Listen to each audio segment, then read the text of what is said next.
Je vais chercher, c'est l'égal à nul.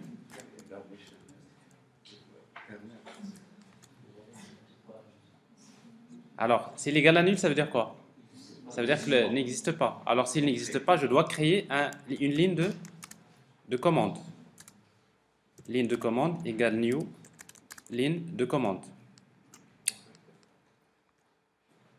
Et après, je définis la ligne de commande point set, produit. C'est quoi le produit? C'est P. LC. LC point set quantité. C'est la quantité c'est la quantité. LC point set prix. En fait, le prix, je ne sais pas, c'est le prix du produit. C'est-à-dire c'est P point get prix. Voilà. Else. Je vais récupérer la ligne de commande et je modifie la quantité exactement. Donc c'est-à-dire c'est items.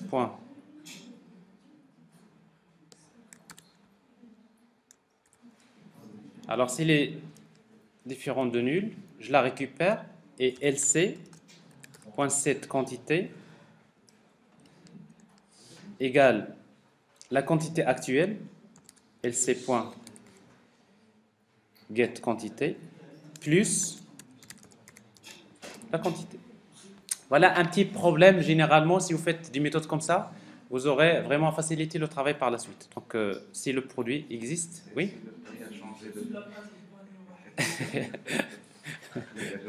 Si au fur et à mesure que vous voulez ajouter un produit, le prix a changé, alors ça c'est une autre histoire. Oui.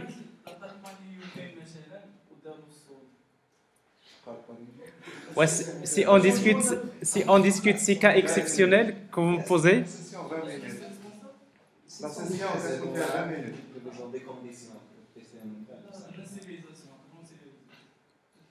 Au niveau de sérialisation. C'est sont sérialisés.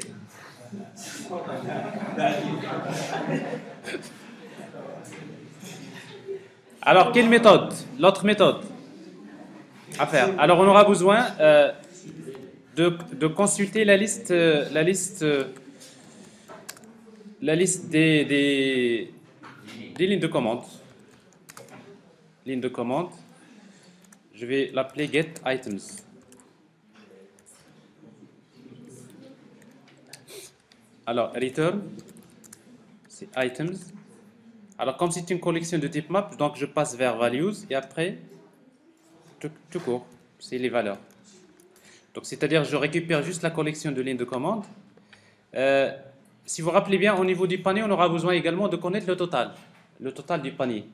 Alors, c'est bien, généralement, on le fait ici. C'est-à-dire, si vous voulez afficher le total, on va créer une méthode qui permet de retourner un double. On va l'appeler get total. Si vous voulez calculer le montant total du panier, ben on fait une boucle. Double total égale à 0. Et après, on va faire une boucle pour chaque ligne for. Pour chaque ligne de commande, LC de items.values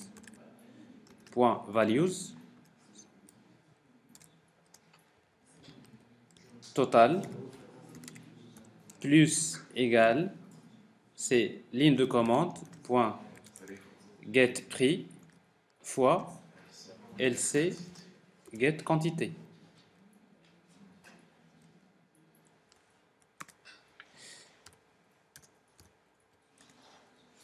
Return total. Et enfin, c'est dans un panier, on a besoin de connaître le nombre de produits. On peut créer une méthode qui s'appelle get size. Alors vous allez voir que ces méthodes-là, ils vont vraiment vous faciliter le travail par la suite au niveau de la couche web. Alors la taille, c'est quoi? C'est return items.size, tout simplement. Alors ça, c'est le panier. Supprimer exactement une ligne du panier. Public void delete item. Alors pour supprimer, on va spécifier la référence du produit.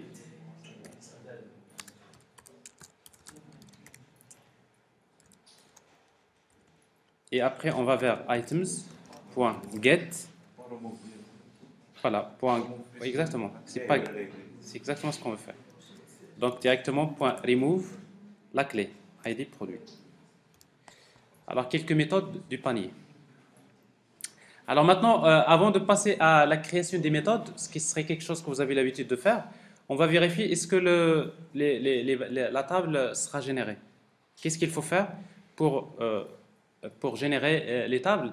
Alors quand on a travaillé avec EJB, donc a priori vous démarrez le serveur, ça marche, n'est-ce pas? Alors qu'avec Spring, il faut configurer. Donc il faut configurer le data source, configurer plutôt GPA pour que ça marche. Alors qu'est-ce qu'il faut faire pour régler ce problème? Tout d'abord, oui. Concernant ce qu'on a jeté de commande en panier, on ne va pas vérifier la quantité commandée avec la quantité constante. Oui, en principe, oui.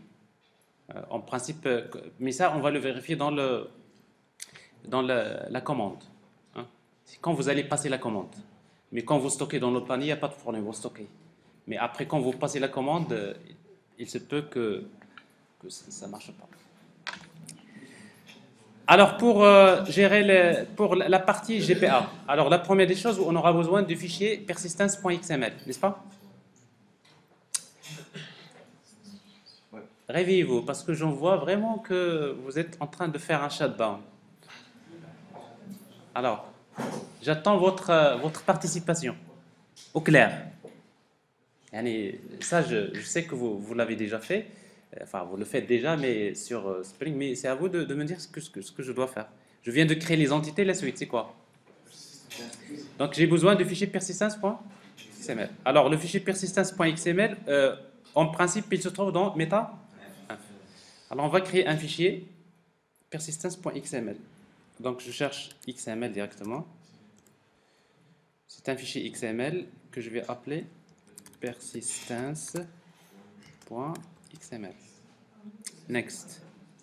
Alors, en fait, pour créer, il y a un catalogue. Donc, je vais créer un fichier persistence.xml à partir d'un schéma. Je vais sélectionner les catalogues. Il y a plein de catalogues. Je vais chercher le catalogue persistence. Persistence 2. Persistence 2. Voilà, il est là. Alors, en fait, le préfixe, parce que quand vous spécifiez un namespace, le préfixe, on va donner le préfixe par défaut. On ne va pas mettre persistence. La racine, c'est persistence, et voilà. Donc, ça vous permet de créer un fichier persistence.xml que vous allez compléter. Alors, l'unité de persistance, on va l'appeler UP, par exemple, boutique. Et après, quelle transaction type? Alors, ce n'est pas GTA. Alors, ici, donc, c'est ressources locales. Parce qu'ici, donc, on ne va pas travailler dans un serveur d'application. Sinon, si vous voulez déployer le data source indépendamment, comme on a fait avec GBoss, vous utilisez GTA. Alors ici, donc, c'est une ressource locale. Et du coup, donc, vous aurez besoin de spécifier par la suite la configuration. Alors ici, donc, slash persistance. Alors, quelles sont les choses que vous allez ajouter? Alors, vous aurez besoin de spécifier le provider. Alors ici, donc, GPA, mais quelle implémentation GPA? C'est Hibernate. Alors, Hibernate, c'est org.hibernate.ugb.hibernate provider. Alors, pour ne pas écrire des choses... Alors, ça, c'est les entités. On a fait ça. Alors, pour tester les entités, donc, on aura besoin de Hibernate persistance. Donc, ça, c'est le...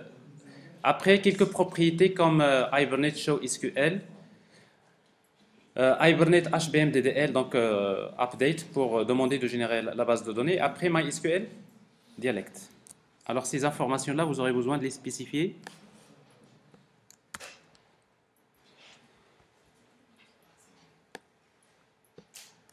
Voilà.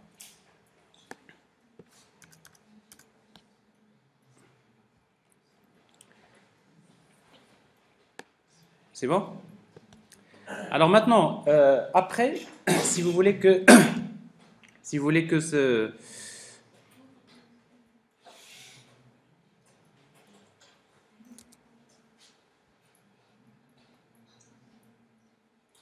Alors pour faire la configuration GPA, on aura besoin de quoi? De déployer un data source. Alors pour le data source, on aura besoin de spécifier driver class name, URL, username, password. Après, on aura besoin de créer un objet persistence unit manager qui va utiliser le data source, entity manager factory qui va utiliser persistence unit manager, et après on va déployer un objet transaction manager pour la gestion des transactions. Alors tout ça, il est fourni par Spring. C'est Spring qui va faire ce travail, mais bien sûr vous aurez besoin de gérer ces dépendances au niveau du fichier contexte.xml. Alors, c'est pour cela, en fait, vous aurez besoin d'ajouter quelques dépendances. Alors, c'est vrai que par défaut, quand vous créez votre projet, dans les dépendances, vous trouverez Spring Context et vous avez également Spring Web MVC. Ça, c'est déjà fait. Mais par contre, ce que vous allez ajouter, c'est ça. C'est Spring TX, c'est la gestion des transactions. Spring ORM, pour tout ce qui est la relation Spring GPA. Spring Beans, pour la gestion des beans. Et après, Spring Core. Alors ça, c'est des dépendances que vous allez ajouter à nouveau. Alors si vous, bien sûr, si vous oubliez, si vous ajoutez pas ces dépendances, vous aurez du mal à retrouver les classes. Vous trouverez vous aurez quelques exceptions de type class not found exception. Hein. Vous aurez des classes qui ne vont pas être retrouvées à un instant donné. Alors justement, le premier problème qu'on devrait régler, c'est la version de Spring qu'on va utiliser. Oui.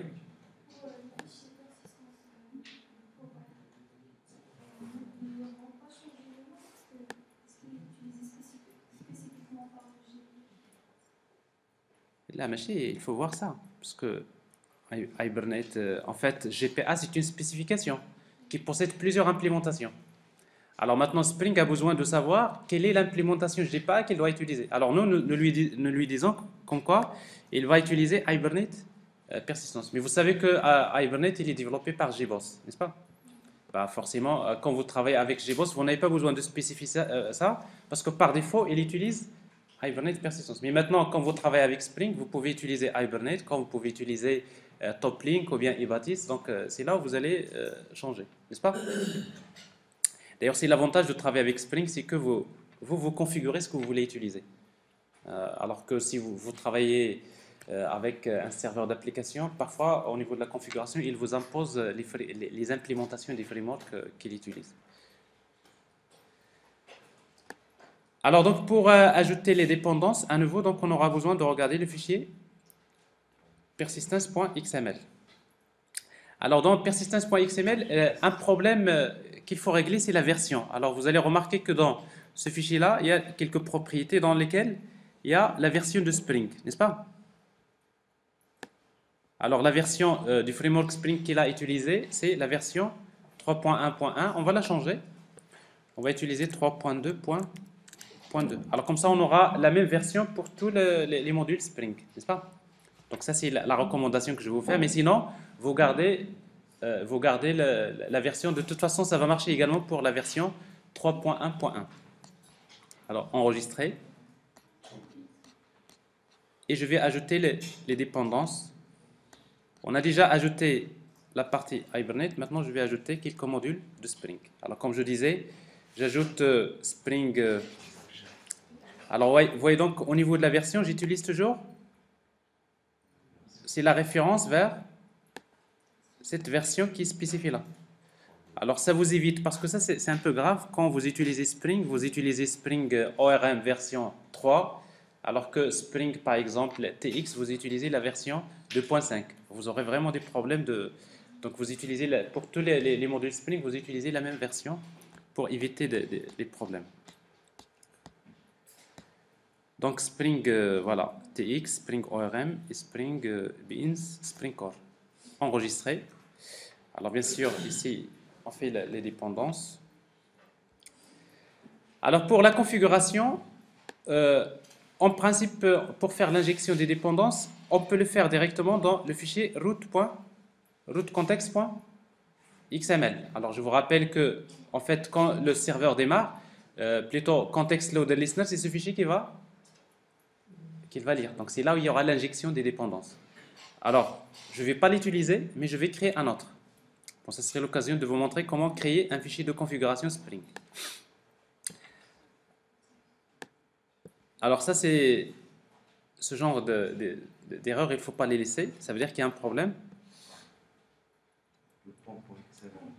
Pom.xml, vous regardez les dépendances, vous trouverez. Alors, les dépendances, il y a un problème. Donc, ce qu'on vient d'ajouter là, a priori, il pose problème. Alors, je vais les supprimer.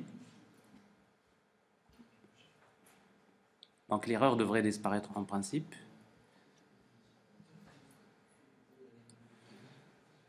Alors, j'ai toujours, c'est la version 3.2. Alors, comme je ne suis pas connecté, il se peut que j'ai utilisé une version qui nécessite de connecter le... Alors, je vais juste m'assurer.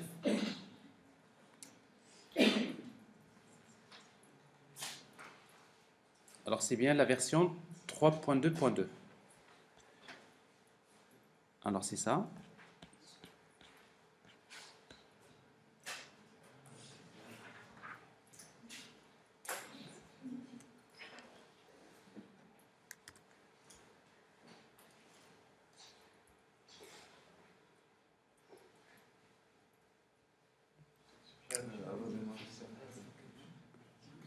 Non, en fait...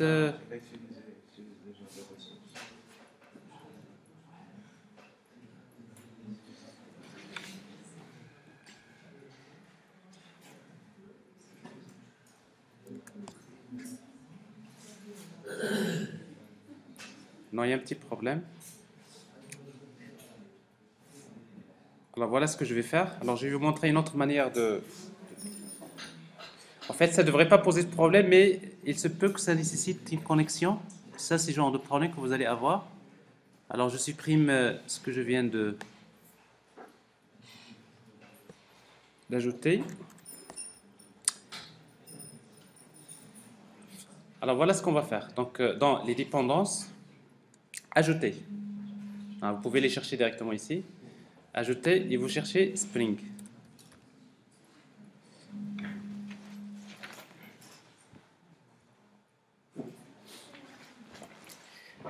Alors, bien sûr, Spring, donc on va regarder. Donc, on aura besoin de Spring Beans. Alors, quelle version? Regardez. C'est toujours la version 3.2, enregistrée. Alors, pas de problème. Vous ajoutez Spring ORM, Spring Core.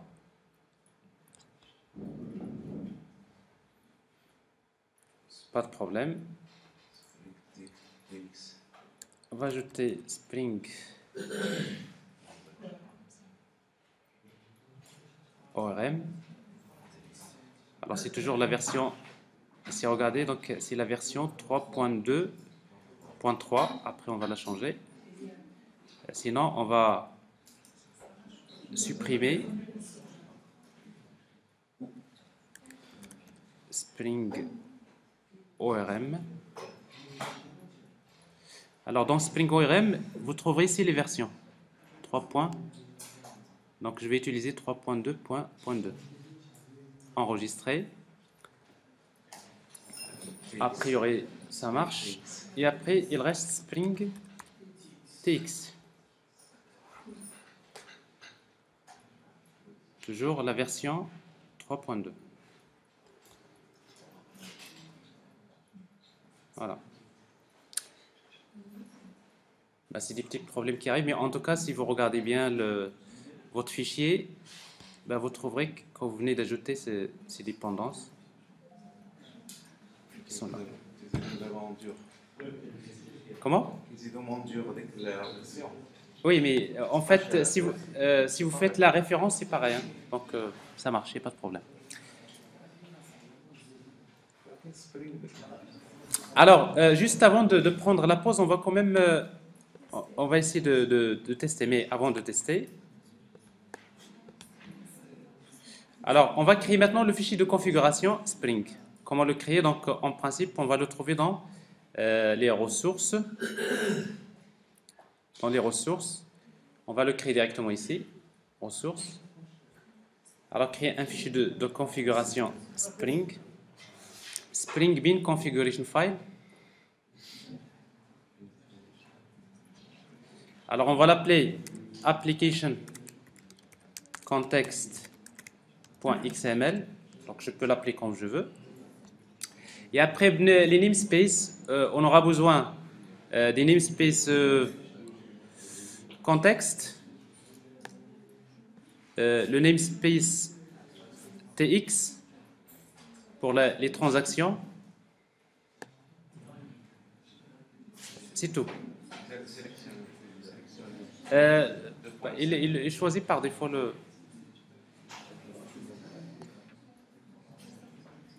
Voilà. Alors ça, c'est un fichier de Bean Spring. Alors, quelles sont les déclarations que vous aurez besoin de faire rapidement? Alors, pour configurer, vous aurez besoin de faire ces dépendances. Alors, c'est ce que je viens de vous montrer. Et là.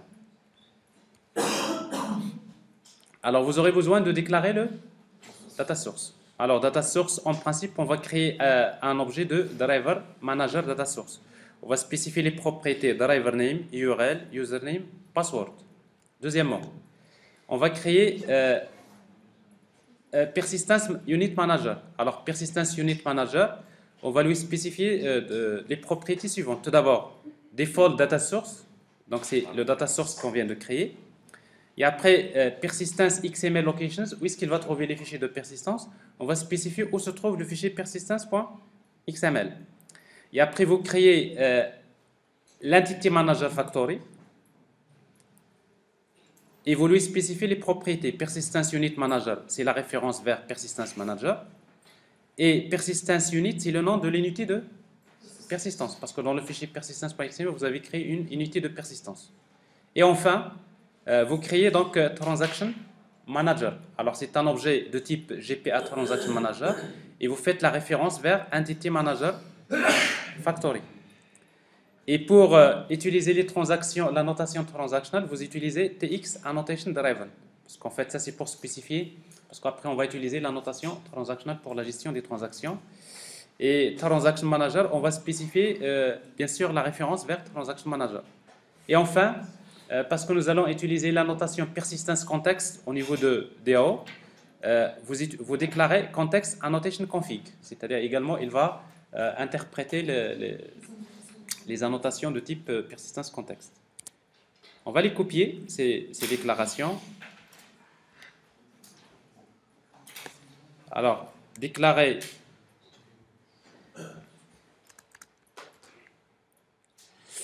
alors ça c'est pour le data source. Alors juste il faut créer une base de données qu'on va appeler SID et boutique. SID et boutique. Username, password, donc c'est pareil. Après, on aura besoin de déclarer. Tout ça, c'est de la configuration GPA. Voilà. Alors maintenant, il va falloir faire la correspondance. Donc, data source, le fichier persistence.xml. L'unité de persistance, on l'appelait comme ça? Voilà. Boutique. UP boutique, c'est ça? Et c'est tout. Donc, comment? Ah, il y a un beans en plus qu'on a copié. Alors ça, c'est vrai que c'est toujours bien de le faire dans un premier temps. Vous le faites manuellement. Comme ça, vous prenez cette logique de dépendance que vous devrez faire. Mais après, vous allez vous rendre compte que finalement, c'est toujours la même chose que vous allez utiliser dans Spring, n'est-ce pas? Sauf que l'avantage ici, c'est que vous avez la possibilité de changer les implémentations. Hein, chacun utilise une implémentation différente. Alors, on va juste créer la base de données.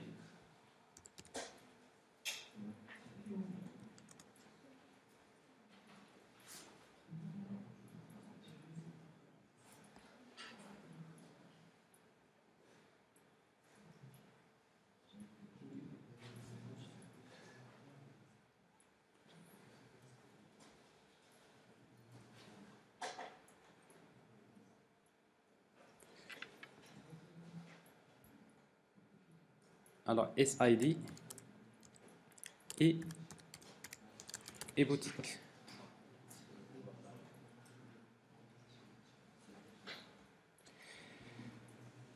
Alors maintenant, il faut maintenant il faut lire ce fichier-là, n'est-ce pas? Alors il y a deux moyens. Soit que vous démarrez le serveur, et après il va lire ce fichier-là parce qu'en fait on va lui spécifier juste le chemin et après il va l'interpréter. Ou tout simplement vous allez faire un test unitaire, une simple application. D'ailleurs c'est ce qui est intéressant. Ce serait l'occasion de vous montrer comment travailler avec les tests unitaires JUnit. Alors c'est exactement ce qu'on va faire. Alors on va créer un test qui va nous permettre de voir si la base de données est créée. Alors, en fait, les tests, alors dans le projet, vous trouverez donc dans source test, on va créer un test unitaire. JUnit test case. Alors, on va lui donner le nom test GPA. On va juste tester GPA. Et après, vous avez un fichier. Alors, en fait, le test unitaire, c'est quoi? En fait, il va vous permettre de faire un test. Mais quand vous faites le test, après, vous dites quand est-ce que vous considérez que le test a réussi et quand est-ce que vous considérez que le test a échoué. Alors, ici, donc, ce qu'on va faire, c'est qu'au niveau de la méthode test, alors en fait, la méthode, vous pouvez l'appeler comme vous voulez. Je l'appelle test 1 et après, vous pouvez ajouter d'autres tests. Mais chaque méthode, elle est précédée par la notation test. Alors ici, qu'est-ce que je vais faire? Donc, je vais utiliser class_path. Je sais que vous attendez la pause. Donc, je vais prendre ça. Voilà ce qu'on va faire. Un simple test.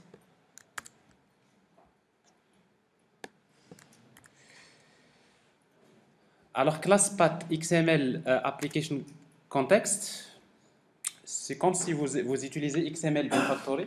Donc, je crée cet objet-là de Spring et je lui montre où se trouve le fichier. Quel est le fichier qui contient la configuration? Donc, ça, je demande à Spring de lire ce fichier de configuration. Alors, en principe, il va le lire. Il va interpréter. Alors, si l'opération se déroule bien, donc je vais afficher en fait assert true, c'est-à-dire que le test a réussi. Donc je suppose que ça marche. Mais s'il y a une exception, parce que de toute façon, quand il va créer ces objets-là, il se peut qu'il y ait une exception qui va être générée. Alors s'il y a exception, je considère que le test n'a pas réussi. Et du coup, donc, je vais afficher le message de l'exception comme au niveau de la console des tests. Le fichier, est-ce que c'est le bon? Alors le fichier, on l'a créé dans les ressources application context.xml. Alors pour faire le test unitaire, donc on va exécuter avec JUnit_test. Alors ce qu'il va faire, c'est que bien sûr il va lire le fichier. Alors a priori donc il fait la configuration, mais après vous allez regarder ici JUnit. Alors c'est en rouge, n'est-ce pas? Alors en rouge, quand vous avez ça en rouge, ça veut dire que le test n'a pas réussi. Ça veut dire qu'il y a une exception. Alors cette exception-là, il faut la voir. Et pour la voir, on va la voir tout à l'heure. Alors ici, vous avez un petit souci dans... Alors SID, au niveau de...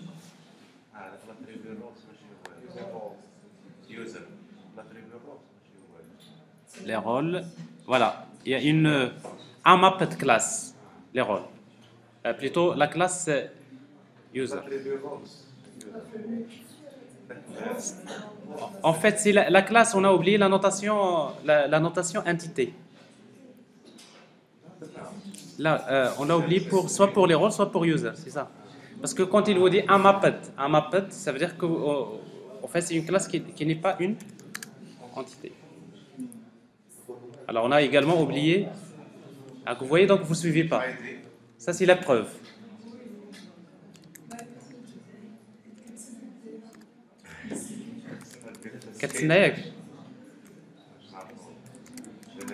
Alors, stratégie égale generation type point identité. enregistrer et on reteste. Alors en tout cas, le test, alors cette fois-ci c'est en vert. Alors quand vous dites en vert, ça veut dire que le test a réussi. Alors en principe, si on regarde la base de données, alors SID et boutique. Alors vous avez les tables qui sont générées. Il y a catégorie, client, commande, ligne de commande, produit, rôle, users. Alors ça c'est un premier test réussi, donc on va le conserver.